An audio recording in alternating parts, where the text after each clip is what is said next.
남편의 장례식장은 희미한 국화 냄새와 축축한 공기로 가득 차 있었다. 하얀 천으로 덮인 관 위에 놓인 그의 사진 속 미소는 여전히 단정했고 언제나처럼 아무 말도 하지 않았다. 조문객들의 발걸음 소리가 바닥을 스치며 지나갔다. 나는 마치 영화 속 슬로 모션처럼 모든 장면을 멀리서 바라보는 기분이었다. 울어야 하는데 눈물이 나오지 않았다. 오히려 머릿속에는 지난주 그가 출근하기 전 남긴 짧은 말이 반복되었다. 오늘은 좀 늦을지도 몰라. 그 말이 마지막이었다. 그때 한 여자가 다가왔다. 검은 옷차림에 얼굴은 장례식장의 빛에 반쯤 묻혀 있었다. 그녀의 눈은 울다 멈춘 사람의 눈이었다. 그녀는 떨리는 입술로 말했다. 그 사람 당신 남편이 아니라 내 남편이에요. 순간 소리가 사라졌다. 사람들의 웅성거림도, 향 냄새도, 그 어떤 소리도 들리지 않았다. 단지 그녀의 말이 내 귓가에 파도처럼 밀려와 머릿속을 덮었다. 나는 그녀를 바라보았다. 그녀는 조용히 고개를 숙였고 그 말이 농담이 아니란 걸 알 수 있었다. 그녀의 손에는 낡은 핸드백이 들려 있었고 그 안쪽에서 무언가 반짝였다. 나는 시선이 그곳으로 갔다. 그녀가 조심스럽게 꺼낸 것은 은빛 반지였다. 남편이 항상 끼고 있던 반지와 똑같은 모양이었다. 단 하나 다른 점이 있다면 그 반지는 조금 더 달아 있었다. 그녀는 그 반지를 내게 보여주며 한숨처럼 말했다. 우린 7년 전에 결혼했어요. 나는 믿을 수 없었다. 하지만 곧 머릿속 어딘가가 조용히 무너졌다. 그가 출장이라며 사라졌던 날들, 이유 없이 휴대폰을 꺼두던 밤들, 갑자기 생긴 두 번째 집세 지출의 내역, 모든 조각들이 하나로 이어졌다. 현실감이 사라진 채 나는 마치 다른 사람의 인생을 보고 있는 것 같았다. 사람들은 여전히 조문 중이었지만 내 세상은 정지했다. 그는 이제 이 세상에 없고 남은 것은 거짓말과 2개의 결혼 서류뿐이었다. 그녀는 이름도 밝히지 않은 채 떠나려 했다. 그러나 나는 그 손목을 붙잡았다. 잠깐만요. 당신 이름이 뭐예요? 그녀는 잠시 나를 바라보다가 조용히 답했다. 수진이에요. 그 짧은 이름이 내 가슴에 박혔다. 마치 오래된 편지의 마지막 문장처럼 그녀는 그 이름 하나만 남기고 돌아섰고 나는 그 자리에서 서 있던 꽃잎처럼 무너져 내렸다. 그날 밤 집에 돌아와 장례식장에서 받은 조의금 봉투들을 정리하다가 이상한 걸 발견했다. 하나의 봉투 안에는 남편의 필체로 쓴 메모가 있었다. 미안하다. 모든 걸 말하려 했지만 시간이 없었어. 그 문장을 읽는 순간 눈물이 멈추지 않았다. 나는 그가 떠난 게 단순한 죽음이 아니라 진실의 무게에 짓눌린 결과였다는 걸 어렴풋이 느꼈다. 이상하게도 그날 이후 세상이 다른 속도로 움직였다. 전에는 매일같이 보던 하늘이 낯설었고 커피 향조차 쓰게 느껴졌다. 내가 알고 있던 남편은 어쩌면 존재하지 않았는지도 모른다. 이름도 웃음도 다 나눠 가진 또 다른 세상 속의 남자였을 것이다. 그가 내게 남긴 건 유골함이 아니라 질문이었다. 사랑이란 진실이 아니라 기억일까? 나는 그 질문을 가슴에 품고 다시 국화 냄새 속으로 걸어 들어갔다. 그때 작은 소리가 들렸다. 남편이 생전에 쓰던 손목시계였다. 장례식장에서 울리지 않았던 그 시계가 유골함 옆에서 천천히 똑딱거리며 시간을 다시 세고 있었다. 마치 그가 아직 어디선가 숨을 쉬고 있는 것처럼 조용히 그러나 분명히. 며칠이 지나도 장례식장의 그날이 내 안에서 끝나지 않았다. 집안은 여전히 그 사람의 냄새로 가득했지만 모든 것이 어딘가 조금씩 낯설게 느껴졌다. 식탁 위에는 그가 마지막으로 마신 커피잔이 남아 있었고 컵의 가장자리에 입술 자국이 희미하게 남아 있었다. 나는 그 흔적을 닦지 못했다. 닦는 순간 그가 정말 사라질 것 같았다. 서랍을 열자 반짝이는 금속. 소리가 났다. 거기엔 2개의 반지가 있었다. 그가 평소에 끼던 반지와 똑같은 디자인의 새 반지였다. 왜 2개였을까? 그가 다른 여자와 결혼했다는 사실을 이미 알고 있었지만 이 반지의 존재는 내 심장을 다시 찔렀다 같은 모양의 반지. 같은 약속의 상징. 그러나 전혀 다른 사랑의 흔적. 결혼 초기에 그는 늘 특별한 날에 집을 비웠다. 첫 결혼 기념일에도, 내 생일에도, 어머니 제사날에도 그는 어딘가 바쁘다고 말했다. 나는 그것이 그의 일이 바쁘기 때문이라 믿었다. 하지만 지금 생각해보면 그 모든 날들은 어쩌면 그녀와 함께 보냈던 날들이었을지도 모른다. 기억 속에서 하나둘씩 퍼즐이 맞춰졌다. 2개의 생일 축하 메시지, 서로 다른 카드 영수증, 호텔 예약 내역의 날짜가 이상하게 겹쳐 있던 이유. 한밤중 잠이 오지 않아 그의 옷장을 열었다. 양복 주머니 안에서 오래된 영화 티켓 2장이 나왔다. 영화 제목은 봄날의 기억, 상영 날짜는 내가 병원에 입원해 있던 그 주였다. 티켓 한 장에는 펜으로 작게 적힌 글씨가 있었다. 수진과 함께. 나는 그 글자를 손끝으로 더듬었다. 그때의 나는 병실에서 혼자 그를 기다리며 링거 바늘을 바라보고 있었는데 그는 다른 극장에서 웃고 있었던 것이다. 다음 날 아침 낯선 전화가 걸려왔다. 김현수 씨 부인 되시죠? 상대방의 목소리는 보험회사 직원 같았다. 그러나 그가 던진 한 문장이 내 머리를 멍하게 만들었다. 남편분의 2번째 주소로 서류를 발송했습니다. 혹시 확인하셨나요? 나는 아무 말도 하지 못했다. 보험 서류의 2번째 주소라니. 그는 이중 생활을 완벽히 계획해왔던 것이다. 내가 살던 집에서 17km 떨어진 곳에 또 다른 집이 있었다. 구글 지도에 찍힌 그 위치를 바라보며 나는 오랫동안 아무 말도 하지 못했다. 그날 저녁 나는 결심했다. 그의 거짓말을 더 이상 두려워하지 않기로. 그가 만든 2개의 인생 사이에서 나는 이제 증인이 아니라 목격자가 되기로 했다. 나는 작은 수첩을 꺼내 날짜를 적기 시작했다. 우리가 처음 만난 날, 그가 처음 늦었던 날, 이상하게 냉랭했던 저녁, 모든 기억의 조각들을 기록했다. 그렇게 쓰다 보니 깨달았다. 그의 부재는 언제나 일정한 리듬으로 반복되고 있었다. 마치 누군가의 생일이나 결혼 기념일을 피해 다니는 사람처럼. 밤이 깊어질수록 집안의 공기는 더 차가워졌다. 냉장고 속에는 유통기한이 지난 우유가 있었고 세탁기 안에는 말리지 않은 셔츠가 남아 있었다. 그는 마지막 날까지 이중의 흔적을 남겼다. 마치 2개의 삶을 동시에 살다가 어느 순간 그 무게에 깔려버린 사람처럼. 나는 조용히 반지 2개를 손에 쥐었다. 한쪽은 내 왼손 약지에, 다른 하나는 오른손 약지에 끼워봤다. 차가운 금속이 닿는 순간 이상하게도 마음이 조금 가라앉았다. 이건 분노가 아니라 이해의 시작이었다. 어쩌면 그는 나와 그녀, 2 사람 모두를 진심으로 사랑했을지도 모른다. 단지 그 방식이 너무 어리석었을 뿐다. 벽시계가 3번 울렸다. 창밖에는 이른 새벽 안개가 깔리고 있었다. 나는 그가 자주 하던 말을 떠올렸다. 시간은 모든 걸 덮어주지만 완전히 지우진 못해. 그 말의 뜻을 이제야 조금 알 것 같았다. 어떤 거짓도, 어떤 사랑도 완전히 사라지지 않는다. 다만 다른 형태로 남아 누군가의 기억을 천천히 물들일 뿐이었다. 그날 밤 나는 2개의 반지를 침대 머리맡에 올려두고 조용히 불을 끄며 중얼거렸다.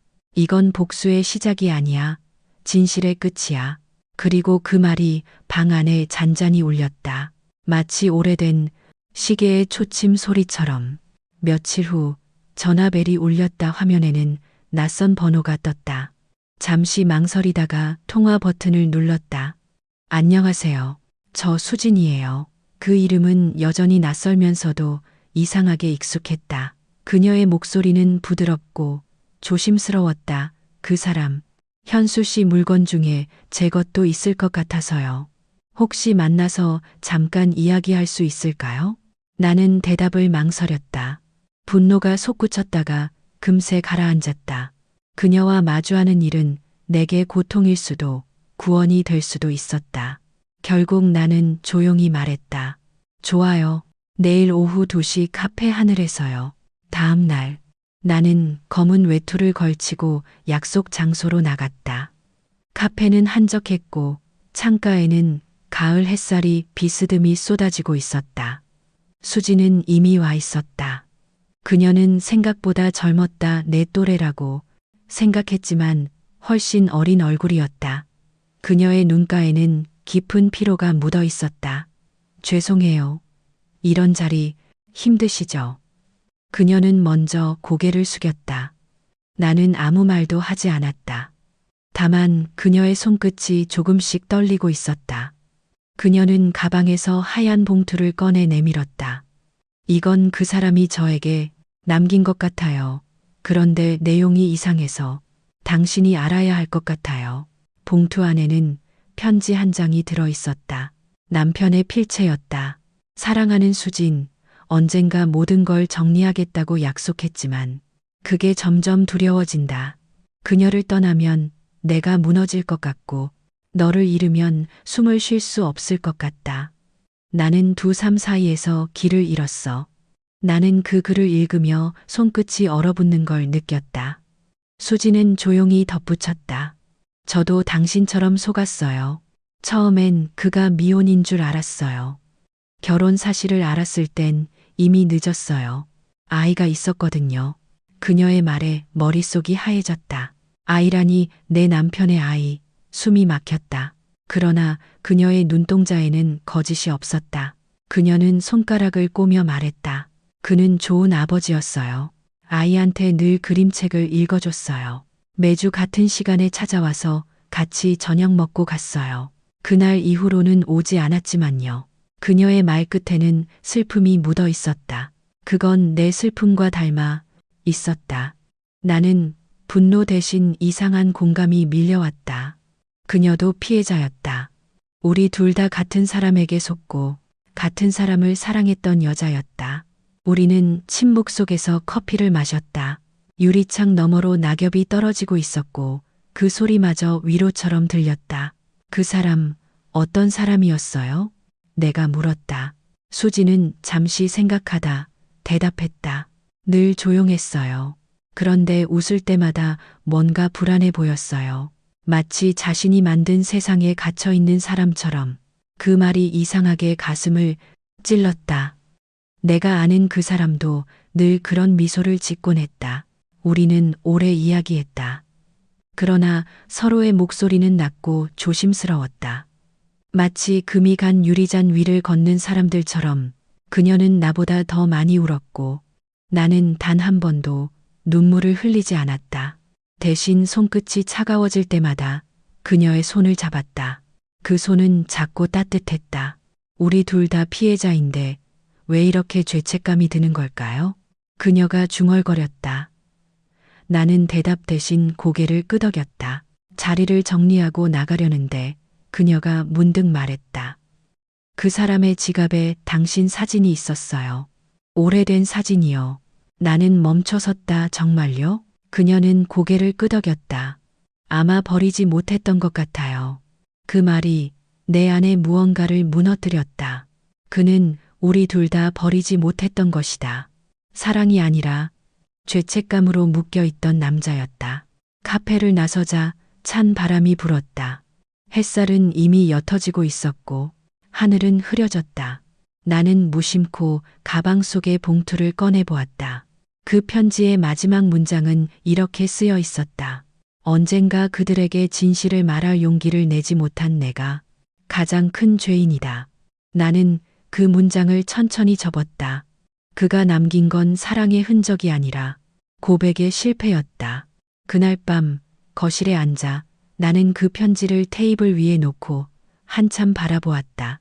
분노도 슬픔도 아닌 설명할 수 없는 고요함이 밀려왔다. 그리고 마음 한켠에서 작은 목소리가 속삭였다. 이건 끝이 아니라 시작이야. 며칠 후 나는 서랍 깊숙이 보관해둔 사진 앨범을 꺼냈다. 먼지가 내려앉은 표지를 손끝으로 쓸자 오래된 종이 냄새가 피어올랐다. 그 속에는 우리가 함께한 시간들이 고스란히 담겨 있었다. 그러나 사진을 넘길수록 이상한 낯설음이 밀려왔다. 그는 언제나 카메라 앞에서 나란히 서 있었지만 시선은 내게 닿지 않았다. 그가 바라보는 방향에는 늘 누군가가 있었다. 나는 확대경으로 그 사진들을 들여다보았다. 해변에서 찍은 사진, 등산길에서 찍은 사진, 심지어 결혼식 사진까지 모두 그가 한쪽으로 살짝 몸을 틀고 있었다. 그 작은 각도가 마치 다른 사람을 향한 시선 같았다. 나는 그때까지 몰랐다. 사랑이 때로는 몸짓으로도 거짓을 말할 수 있다는 걸. 책장 속에서 낡은 봉투 하나가 떨어졌다. 호텔 영수증, 영화 티켓, 그리고 이름이 지워진 기념엽서 한 장 봄은 언제나 다시 오지만 우리는 거기 없을 거야. 그 문장을 읽는 순간 손끝이 떨렸다. 필체가 그 사람의 것이었다. 아마 수진에게 보냈던 편지일 것이다. 그런데 그 엽서의 뒷면에는 내 결혼 사진이 복사되어 있었다. 마치 두 세상이 겹쳐져 버린 듯한 잔혹한 장난처럼. 그날 밤 나는 잠을 이루지 못했다. 머릿속에서 그의 미소가 떠올랐다. 언제나 부드럽고 온화했지만 그 속에는 설명할 수 없는 그림자가 있었다. 그 그림자의 정체가 무엇인지 이제야 알 것 같았다. 그는 자신이 만든 두 세계 사이에서 점점 투명해져 가고 있었다. 다음 날 나는 그의 노트북을 켰다. 암호를 해제하는데 오랜 시간이 걸렸지만 결국 열렸다. 사진 폴더를 클릭하자 낯선 이름의 폴더가 있었다. 수진 메모리. 그 안에는 아이의 사진이 있었다. 아이는 5살쯤 되어 보였고 그의 눈과 같은 갈색 눈동자를 가지고 있었다. 나는 손을 뻗어 화면을 만졌다. 그러나 눈물이 먼저 떨어져 키보드를 적셨다. 그 순간 깨달았다. 그 아이는 그의 또 다른 삶의 증거였지만 동시에 그가 얼마나 두려움 속에 살았는지를 보여주는 증거이기도 했다. 노트북 안에는 또 하나의 폴더가 있었다. Receipts. 2019 영수증 목록에는 내가 모르는 주소가 여러 개 있었다. 그 중 하나, 서울 외곽의 오래된 빌라 주소가 눈에 띄었다. 나는 그곳을 찾아가 보기로 결심했다. 거짓의 끝에는 반드시 진실이 있을 것 같았다. 하늘은 흐리고 비 냄새가 공기를 눅눅하게 만들었다. 그 빌라 앞에 도착했을 때 낡은 철문이 삐걱이며 열렸다. 그곳은 생각보다 더 평범했다. 작은 정원, 낡은 우편함, 그리고 현관문 앞에는 낡은 운동화 한 켤레가 가지런히 놓여 있었다. 그 신발의 크기와 모양은 남편의 것이었다. 나는 숨을 고르며 초인종을 눌렀다. 안에서 어린아이의 목소리가 들렸다. 엄마, 누가 왔어? 문이 열리고 수진이 나를 보았다. 그녀는 놀란 듯했지만 곧 차분히 미소를 지었다. 오실 줄 알았어요.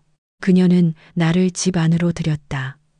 벽에는 아이의 그림이 가득 붙어 있었다. 그림 속에는 늘 같은 사람이 그려져 있었다. 회색 양복을 입은 남자, 그리고 그 옆에 두 여인. 나는 그 그림 앞에서 오래 서 있었다. 수진이 조용히 말했다. 아이가 아빠를 기억할까봐 매일 그렸어요. 나는 그 말을 듣고 숨을 삼켰다. 아이가 문 밖으로 나와 나를 보았다. 그의 눈빛은 남편의 눈빛과 똑같았다. 그 순간 이상하게도 분노보다 따뜻한 감정이 밀려왔다. 그 아이는 아무 죄가 없었다. 오히려 그 존재 자체가 내 남편의 인간적인 흔적 같았다. 수진이 아이를 품에 안으며 말했다. 그 사람은 늘 당신 이야기를 했어요. 당신이 좋아하던 노래, 당신이 아프면 잠을 설쳤던 이야기. 나는 그 말에 가슴이 무너졌다. 그는 우리를 동시에 사랑하려 했던 사람이었다. 그러나 그 사랑이 결국 우리 모두를 불행하게 만들었다. 나는 거실 테이블 위에 놓인 가족 사진을 바라보았다. 그 속에 남편은 웃고 있었다. 그러나 그 미소가 더 이상 나를 향한 것이 아니라는 걸 이제는 알 수 있었다. 수진이 내게 조심스레 말했다. 그를 미워하지 말아요. 그는 늘 자신을 미워했어요. 그 말은 내 마음을 조용히 찔렀다. 밖으로 나오자 비가 내리기 시작했다. 나는 빗속에서 천천히 걸었다. 물방울이 얼굴을 타고 흘렀지만 이상하게 따뜻했다. 아마 이게 그가 남긴 마지막 흔적일지도 몰랐다. 진실은 잔인했지만 거짓보다 단단했다. 나는 이제 그 진실 속에서 살아가야 했다. 며칠 동안 나는 아무것도 하지 못했다. 밥을 먹어도 잠을 자도 머릿속에서는 그의 마지막 편지가 맴돌았다. 모든 걸 정리하겠다고 약속했지만 그게 점점 두려워진다. 그 두려움이 무엇이었을까? 그가 잃고 싶지 않았던 건 사랑이었을까? 아니면 자신이 쌓아온 평온한 가면이었을까? 나는 답을 찾기 위해 그의 이메일 계정을 열었다. 암호를 풀어야 했지만 손가락은 이미 기억하고 있었다. 생일, 결혼 기념일, 그리고 우리가 처음 만난 날 그는 늘 그 날짜들의 의미를 부여하곤 했다. 메일함에는 수많은 읽지 않은 메일이 쌓여 있었다. 업무, 광고, 은행 내역서 사이로 하나의 폴더가 눈에 띄었다. 드라프트스 열어보니 보낸 적 없는 편지들이 들어 있었다. 첫 번째 편지 제목은 만약 내일이 온다면 내용은 간단했다. 나는 두 여자를 사랑했다. 그러나 그 사랑은 하나의 거짓이었다. 단 한 문장이었다. 하지만 그 문장 속에 그가 살았던 모든 세월이 담겨 있었다. 두 번째 편지의 수신인은 나였다. 은주에게 그렇게 시작했다. 당신이 처음 내게 미소 지었을 때 나는 이미 죄를 짓고 있었어. 수진을 완전히 정리하지 못한 채 당신을 사랑하게 되었으니까. 그 문장은 칼처럼 내 가슴을 베었다. 하지만 이어진 문장은 조금 달랐다. 그럼에도 불구하고 나는 당신을 사랑했고 그것만은 진실이었다. 나는 화면을 바라보며 한참 울었다. 이상하게도 그 눈물 속에는 증오가 아니라 안도감이 있었다. 그는 최소한 그 사랑만큼은 거짓이 아니었다. 세 번째 편지는 수진에게 쓰인 것이었다. 너를 떠난 게 아니라 스스로를 버린 거야. 그 문장은 그의 고통을 보여주고 있었다. 두 여자를 동시에 사랑했던 남자. 그 불가능한 균형 위에서 매일 무너져가던 사람. 그는 결국 자신조차 용서하지 못한 채 떠났다. 메일함을 더 살피던 중 하나의 초안이 눈에 들어왔다. 제목은 아이에게였다. 나는 숨을 삼켰다. 사랑하는 다오나, 내가 이 글을 읽을 날이 올지 모르겠다 하지만 혹시나 내가 네 곁에 없더라도 기억해라. 사랑은 항상 옳은 선택은 아니지만 후회 없는 용기여야 한다. 나는 그 문장을 몇 번이고 읽었다. 눈물이 모니터 위에 떨어져 번졌다. 그가 남긴 가장 진실한 고백은 어쩌면 그 아이를 향한 이 한 문장이었을지도 모른다. 이메일함의 끝에는 보내지 않은 파일이라는 폴더가 있었다. 클릭하자 사진과 녹음 파일이 들어 있었다. 하나를 재생하자 그의 목소리가 흘러나왔다. 오늘은 은주의 생일이다. 수지는 내게 미역국을 끓여줬다. 나는 웃었지만 마음은 울고 있었다. 언제부터 이렇게 나 자신이 낯설었을까? 목소리는 차분했지만 끝부분에서 잠시 멈칫했다. 그리고 작게 중얼거렸다. 누가 나를 용서해 줄까? 그 녹음을 듣는 동안 나는 손을 움켜쥐었다. 그가 겁냈던 것은 죽음이 아니라 두 개의 삶을 살아내는 자신이었다. 그는 한쪽 세상에서는 남편으로, 다른 쪽에서는 아버지로 살았다. 하지만 두 역할 모두에서 진실을 지킬 용기가 없었다. 그가 무너진 이유는 사랑이 아니라 두려움이었다.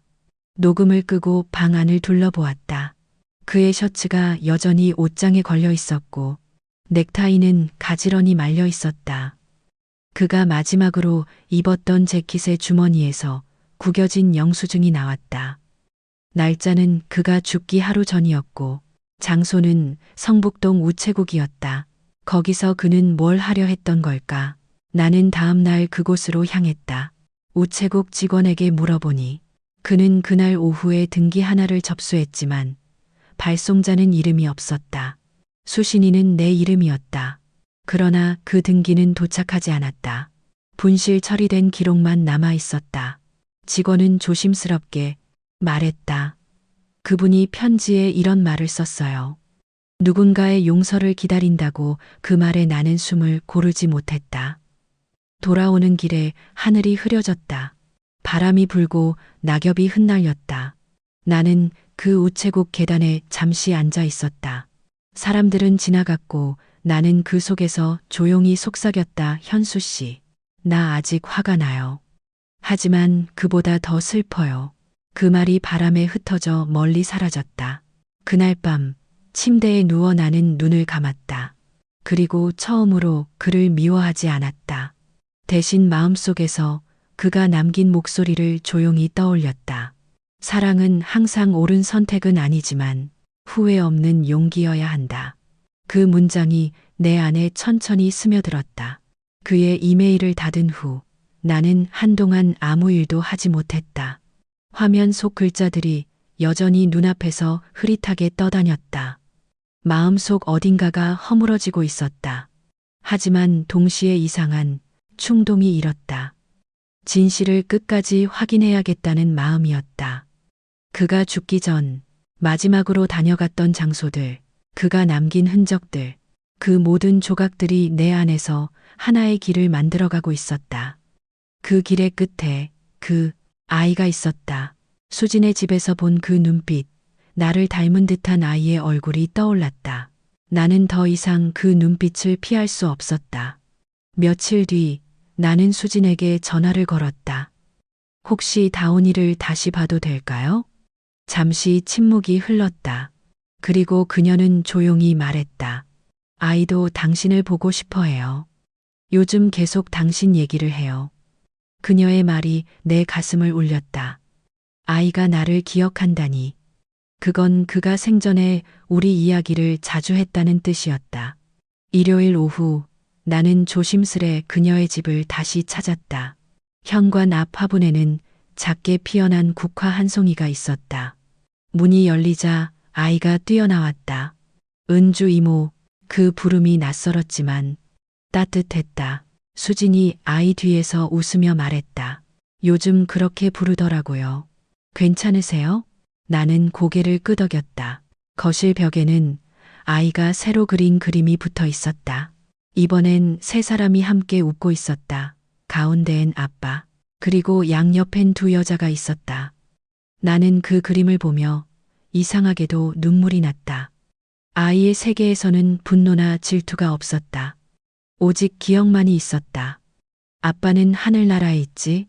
아이가 물었다. 나는 무릎을 꿇고 아이와 눈을 맞췄다. 그래 하지만 아빠는 내 마음속에 있을 거야. 항상 아이는 고개를 끄덕이며 작은 종이 비행기를 접기 시작했다. 이건 아빠한테 보내는 편지야. 아이의 손끝은 서툴지만 진지했다. 그 순간 나는 깨달았다. 어른들이 망가뜨린 진실을 아이는 가장 순수한 방식으로 복원하고 있었다. 거짓의 무게보다 기억의 따뜻함이 더 오래 남는다는 걸.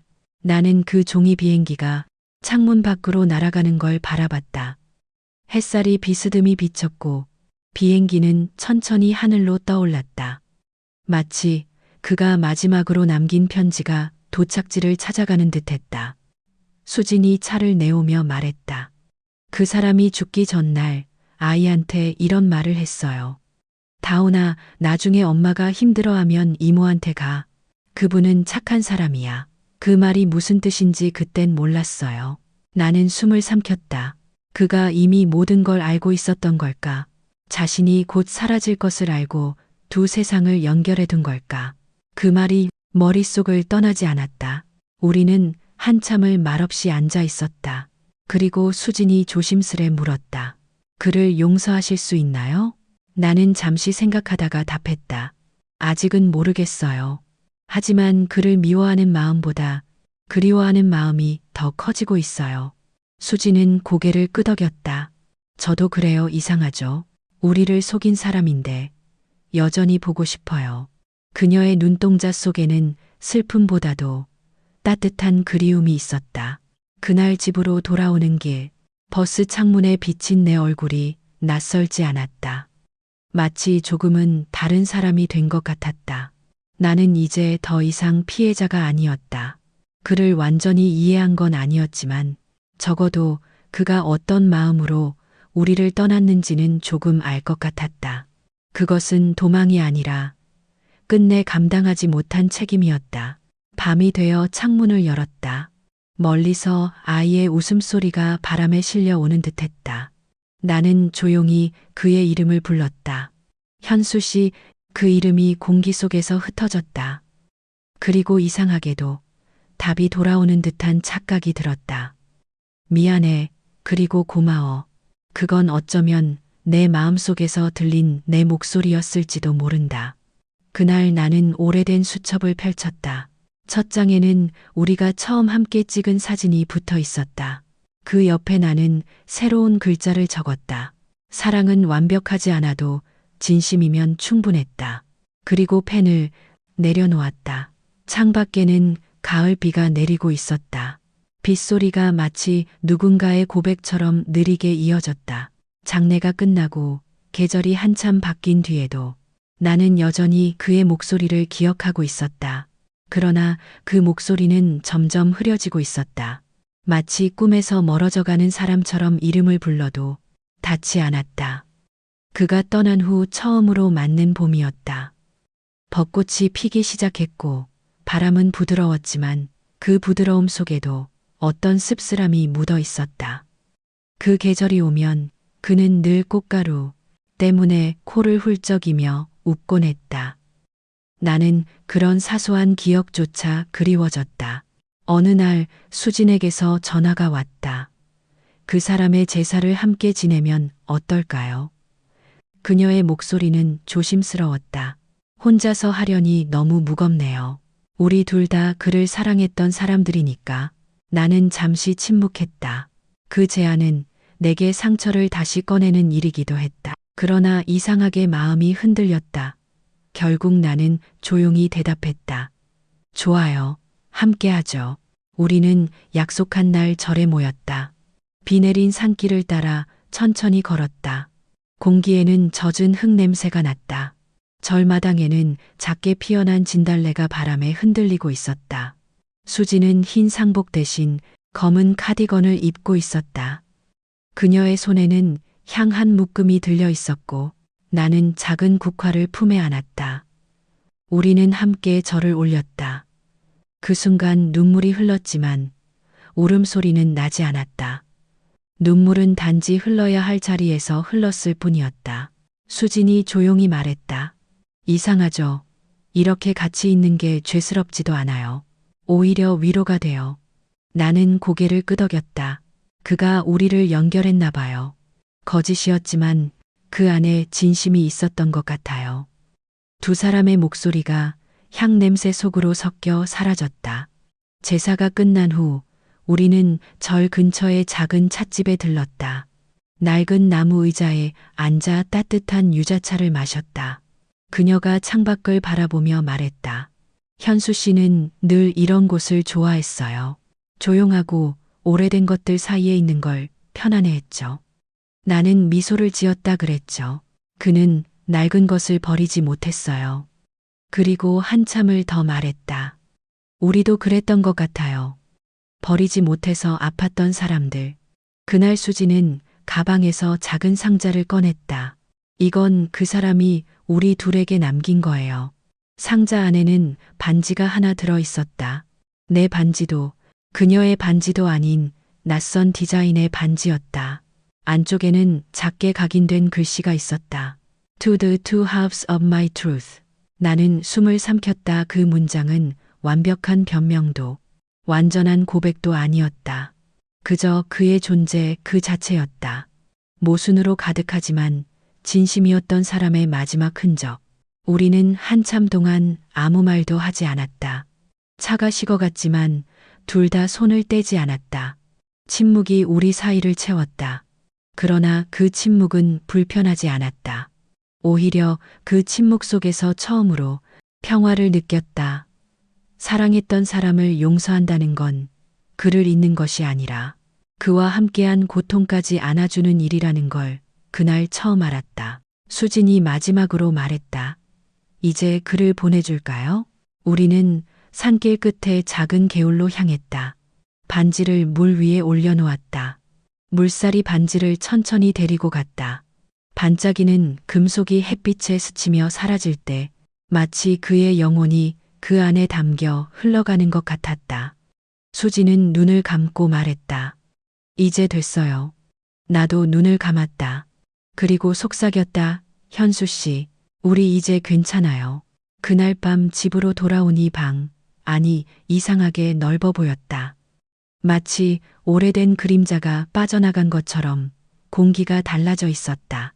나는 초를 하나 켜고 조용히 앉았다. 그의 유골함 위에는 그가 남긴 시계가 있었다. 시계는 여전히 돌아가고 있었다. 그 소리가 이상하게 위로가 됐다. 모든 것이 끝났다고 생각했지만 그 시계는 아직도 시간을 새기고 있었다. 나는 그 불빛 아래에서 천천히 중얼거렸다. 용서란 사과가 없어도 할 수 있는 일. 그 말은 내게 처음으로 평온을 가져다 주었다. 비로소 그를 보내줄 수 있을 것 같았다. 그의 두 개의 삶, 두 개의 사랑, 그리고 두 개의 진실이 모두 내 안에서 하나로 정리되고 있었다. 그건 끝이 아니라 해방이었다. 며칠이 지나고 봄은 완전히 물러갔다. 벚꽃잎이 모두 떨어지고 거리는 초여름의 햇살로 가득했다. 나는 창문을 열고 바람을 맞았다. 한때 이 집안이 그의 숨결로 가득 차 있었지만 이제는 조용했다. 그러나 그 고요함은 더 이상 외롭지 않았다. 마치 모든 소리가 그를 기억하는 방식처럼 느껴졌다. 주방의 의자, 현관의 우산, 오래된 커피잔 하나까지도 그와의 시간을 담고 있었다. 그 흔적들을 버리지 않았다. 그것들은 나를 괴롭히는 것이 아니라 이제는 나를 지탱하는 무게가 되었다. 그날 저녁, 나는 수진에게서 짧은 메시지를 받았다. 다온이가 오늘 학교에서 아빠 얘기를 했어요.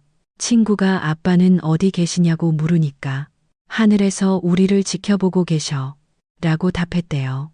그 문장을 읽는 순간 눈물이 났다. 슬픔이 아니라 이상한 따뜻함이었다. 아이는 이미 어른보다 단단했다. 사랑의 상처를 가장 순수하게 이해하고 있었다. 나는 답장을 보냈다. 그 아이는 현수 씨가 남긴 가장 큰 용서 같아요. 밤이 깊어지자 창문 밖으로 달빛이 스며들었다. 달빛 아래에 놓인 그의 사진을 바라보았다. 여전히 같은 미소였지만 이제는 그 미소가 무섭지 않았다. 그 미소를 이해할 수 있었다. 그는 사랑을 잘못 배운 사람이었고 그 잘못된 사랑 안에서 끝까지 무언가를 지키려 했던 사람이다. 나는 그를 완전히 용서하지는 못했지만 더 이상 원망하지도 않았다. 그저 그가 남긴 자리에서 나 자신을 회복하고 있었다. 어느 날 우체국에서 전화가 걸려왔다. 분실됐던 등기우편이 발견됐다는 소식이었다.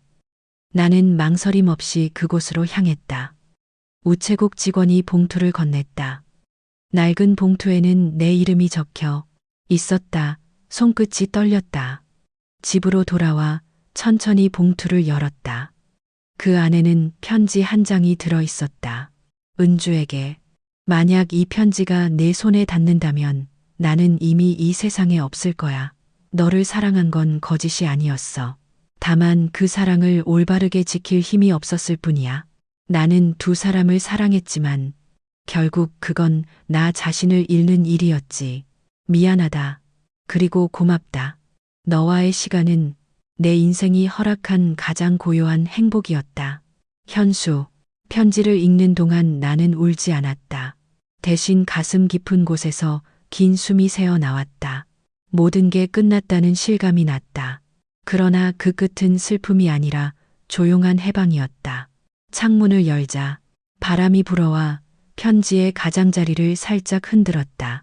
마치 그가 마지막 인사를 하는 것처럼 그날 밤 나는 침대 곁에 작은 초를 켰다.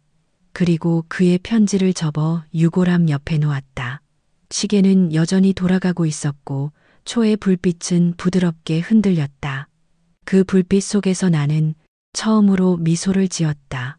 그가 남긴 빈자리는 결코 사라지지 않았지만 이제 그 빈자리가 내 삶의 일부가 되어 있었다. 사랑은 끝나도 남는다.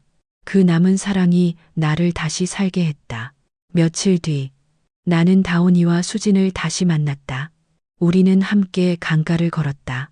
아이가 손을 흔들며 물었다. 이모, 하늘은 왜 이렇게 커요? 나는 웃으며 대답했다. 누군가의 마음이 그 안에 있기 때문이야. 수진이 나를 바라보며 고개를 끄덕였다. 우리는 세 사람이었지만 마치 네 번째 사람이 함께 걷는 것처럼 느껴졌다. 그 사람의 흔적은 어디에도 없었지만 동시에 모든 곳에 있었다. 해질 무렵 강가에 앉아 석양을 바라보았다. 붉은 빛이 천천히 물결에 녹아들었다. 그 순간 나는 마음속으로 조용히 말했다. 현수 씨, 이제 그만 쉬어요. 우리도 그렇게 할게요. 바람이 불고 잔잔한 파문이 일었다. 그건 마치 그의 대답 같았다. 시간은 흘러갔고 나는 여전히 같은 집에서 살고 있다. 커튼 사이로 들어오는 햇살은 여전히 따뜻하고 커피의 향은 여전히 쓰지만 달콤하다. 그를 잊지 않았지만 이제는 그리움이 내 일상이 되었다. 사랑이란 결국 완전히 끝나는 것이 아니라 다른 모습으로 남는 것임을 배웠다. 그래서 나는 오늘도 그가 남긴 시계를 감아 올린다. 초침이 또다시 천천히 움직이기 시작한다. 그 소리가 내게 이렇게 속삭이는 듯했다. 괜찮아, 이제 너도 살아. 나는 고개를 끄덕이며 창밖의 새벽빛을 바라보았다. 그리고 마지막으로 중얼거렸다. 우린 모두 누군가의 진실이자 누군가의 거짓이었다. 하지만 그 모든 사랑은 결국 같은 곳으로 돌아간다. 달빛이 고요히 방 안을 비췄다. 그 빛 아래서 나는 편히 숨을 쉬었다. 처음으로 완전히 자유로웠다.